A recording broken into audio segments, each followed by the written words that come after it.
This will be the first in a series of video lectures about Kant's grounding for the metaphysics of morals.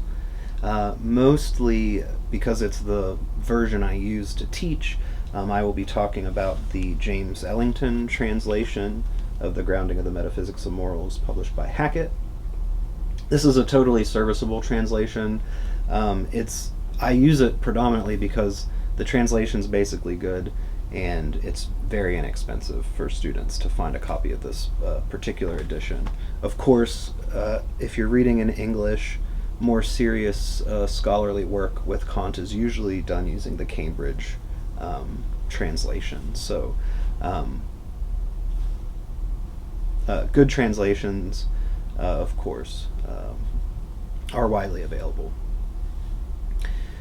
So, I'm just going to start with the preface in this video because Kant does give a pretty good idea of like what he's up to in the grounding. He's trying to lay out the basic rational foundations of moral philosophy, and this is a pretty succinct statement overall of his ethical philosophy, which is much more highly developed in, for instance, the Critique of Practical Reason and the Metaphysics of Morals. So we're getting the grounding here, right? In the preface, Kant lays out the different, what he sees as the division of philosophy, particularly as it appeared in ancient Greece, and divides those in its pure and empirical parts. So he views the distinction as being logic, physics, and ethics, or moral philosophy. Now, logic is interesting because it has a pure part only. There's no empirical part to logic. Logic is entirely formal. It is just about those formal relationships that exist between parts of arguments and so on and so forth. So the study of logic proper does not have an empirical component to it. It's a purely formal endeavor, according to Kant. Now, when you get into physics, physics can be divided between an empirical part and a pure part. Now, this is interesting. I think you can sort of map a contemporary distinction onto this, where the pure study of physics is like theoretical physics, all of like the sort of mathematized sort of physics that is concerned with the rules that govern natural phenomenon. That's probably the most it's not always helpful to think of contemporary science in the way that Kant does, but it's kind of helpful for seeing the distinction that Kant is trying to make.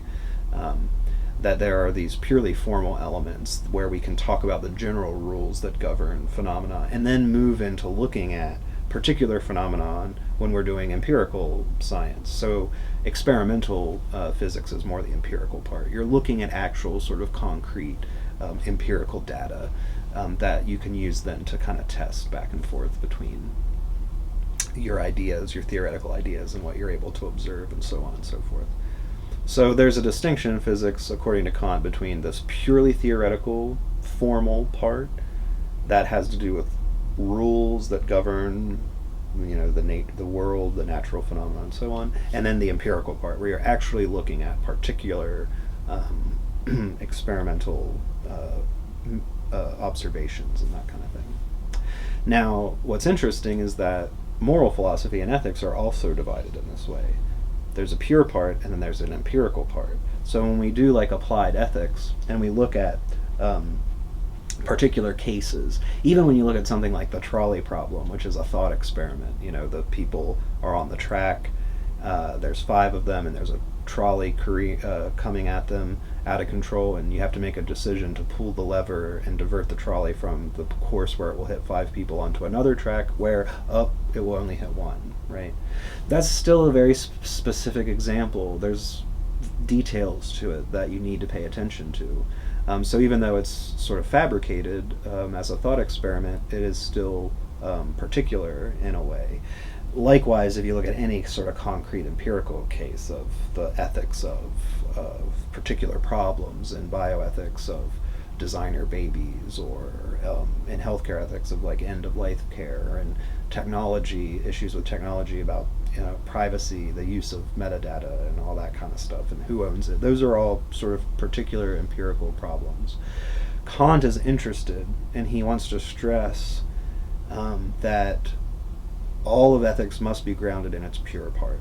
It must have a metaphysical grounding that is purely formal, and that will provide us with the rules which would govern any particular case. So the grounding of the metaphysics of morals is about this pure part. Now again, Kant will use specific examples, but he's not so much interested in offering these examples as like proof or evidence. He doesn't think that's how you can go about it. He thinks that you can use examples to illustrate the point, but they do not serve as evidence for the pure formal element that for which he's arguing, right? He makes this very clear. So if you compare Kant with someone like John Stuart Mill or utilitarianism in general, there's a strong emphasis on like, look, ask people, what do people desire and what do they want? If you ask them far enough down the line, what's the ultimate reason why they're doing anything, they'll basically say, I'm trying to pursue happiness. I'm trying to be happy. Where happiness is basically living a pleasurable existence and avoiding pain where I can. Has a very sort of empirical flavor to it. You can ask people, what's the evidence that happiness is desirable? Well, people actually desire it. Sort of empirically verifiable, they desire their happiness, right? Kant thinks that's wrong. And we'll look a little bit more closely at his argument for why that's wrong when we look at the first section. The basic reason why he thinks that's wrong is that in order to judge that happiness is indeed desirable, the fact that people do desire their happiness means that they must have an idea already of what is good by which they judge happiness and pleasure to be good. They wouldn't even know if it was desirable if they didn't already have some idea of what goodness was in order to judge the content of their empirical experience as being good. That is what Kant wants to know. He wants to know, what's this idea of good by which you determined that happiness was indeed desirable, or that pleasure was in fact good, or something like that. That is something that Kant thinks is a pure sort of deductive procedure, right? So again, reason is going to step up to play an important role, because ethics basically is about rules of conduct. What rules do I need to follow to live my life? What rules do I need to follow in order to be a good person? And as we'll see in a little bit later, to have a good will. This is important, this idea of the good will. It's how Kant starts the very first section after his preface. Reason, as I explained previously, is the maker of rules. It produces rules for us to follow. It produces rules that govern our experiences, that order and give meaning to our experiences, and it provides rules, or it will be the source of the rules of our ethical life. And so we have to look to reason in this pure procedure in order to see what are the ethical rules I should be following, right? If reason is the maker of rules, then we should look to reason to try to figure out what the ethical rules we should be following are. So that is just a kind of sketch of the highlights of the preface to the grounding of the Metaphysics of Morals.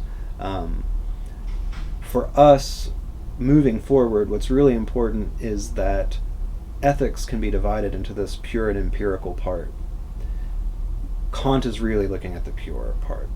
He does not think, and he will make many arguments that we will talk about throughout this series of video discussions, that you cannot derive a theory of ethics from an examination of particular empirical situations.